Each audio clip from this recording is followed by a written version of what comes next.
ఏమిటి అశోక హల్వానా? అశోక హల్వా తంజావూరు జిల్లాలోని తిరువాయూరులో తయారు చేస్తారు దీన్ని.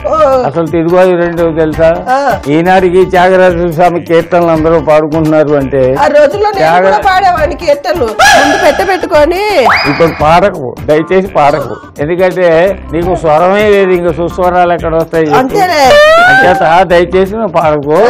నేను చేసిన హల్వా ఉంటుంది కదా, అది కాస్త తిని అప్పుడు నీకు ఆత్మశాంతి ఇస్తుంది. అవును అవును మొదలు పెడతావా?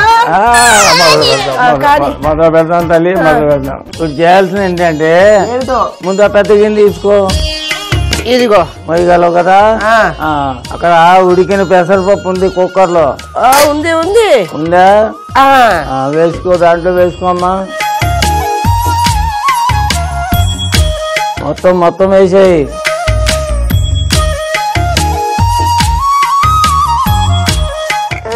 చాలే, తీసేయి. అలాగే గరిటె ఒకటి తీసుకో, గరిటె కావాలి కదా. అక్కడ ప్లేట్ నిండా పెట్టిన చూడు, పంచదార, నెయ్యి ఉన్నాయి కదా. ముందు దీంట్లో ఏం చేస్తామంటే పంచదార వేసేయి. 1 కప్పు పెసరపప్పు అనుకో, 2 కప్పులు పంచదార వేయాలన్నమాట. బాగా కలపాలి దీన్ని.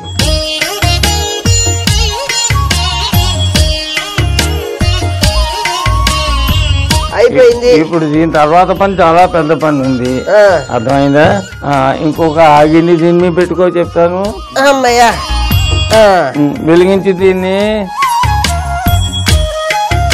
దాంట్లో నెయ్యి వెయ్యి.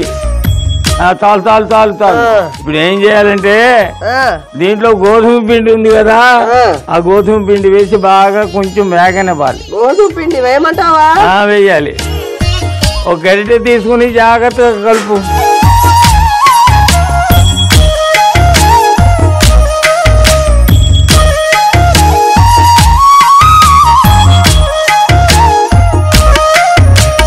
మంట కాస్త తక్కువ పెట్టుకోవాలమ్మా, లేకపోతే చేతులు కాలుతాయి కదా. నువ్వుకు వస్తుంది కదా, వస్తుంది. ఇప్పుడు ఒక్కొక్కటి వేయాలన్నమాట. ఏమిటి? ఆ కిస్మిస్ పళ్ళు వేయి. అలాగే జీడిపప్పు ఉంది కదా, అది కూడా వేసేయి. ఆ తర్వాత అది యాలకుల పొడి కలుపు, బాగా కలుపు.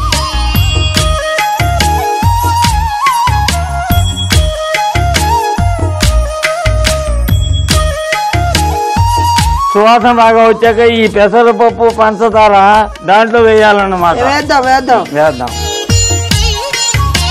బాగా కాగాయి వేయొచ్చు. పెద్దదాని పాపం నువ్వేం చేయగలవు? పెద్దదాన్ని పెట్టు వేసేయి.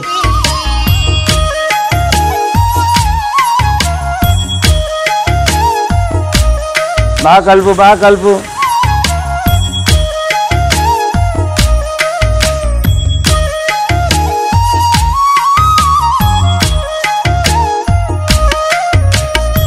చేతులు పెడుతున్నాయా? ఎంతసేపు కలపాలి బిట్టు? హల్వా అంటే అంతేనమ్మా, నాన్ స్టాప్ కాదు, అలా కలుపుతూనే ఉండాలి. దీంట్లో కుంకుమ పువ్వు కూడా వేసేయి. ఏమాత్రం దీన్ని ఏంటంటే గ్యాప్ ఇవ్వడానికి వీల్లేదు. పైగా చల్లారిన తర్వాత గట్టిపడుతుంది అనుకో, అది వేరే సంగతి. ముందు పర్వాలేదు. ఏమిటో చేతిలో సత్తు లేదు కానీ ఏదో చెప్తూ ఉంటాడు పాపం. ఏదో లోకం నుంచి వచ్చావు, నిన్ను అనవసరంగా కష్టపెడుతున్నాను. దీంట్లో కాస్తంత నెయ్యి వేస్తామా? నేను కలుపుతుంటాను, నువ్వు నెయ్యి వేయి. దీన్ని గ్యాప్ ఇవ్వకూడదమ్మా, నెయ్యి.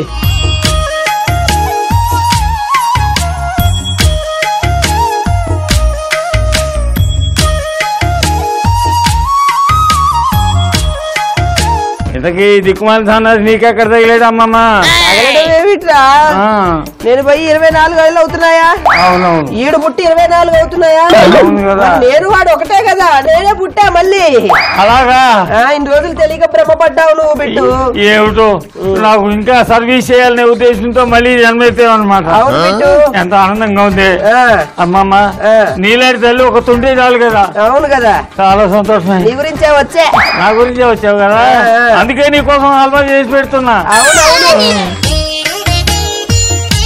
ఏమిటో పెద్దదాన్ని నీతో కూడా ఎంత కష్టపడి పని చేయిస్తున్నాను. పర్వాలేదులే. సహజంగా ఈ హల్వా అనేది ఇళ్లలో చేసుకునే వాళ్ళు తక్కువ. అవును అవును. ఏదో బిందులు వినోదాలు జరిగినప్పుడు ఆ వంట వాళ్ళతో చేయిస్తారు. అవును. లేదా హోటల్లోనూ అక్కడ అమ్ముతారు. అందుకే ఇళ్లలో చేసుకోరు అన్నమాట. అవును.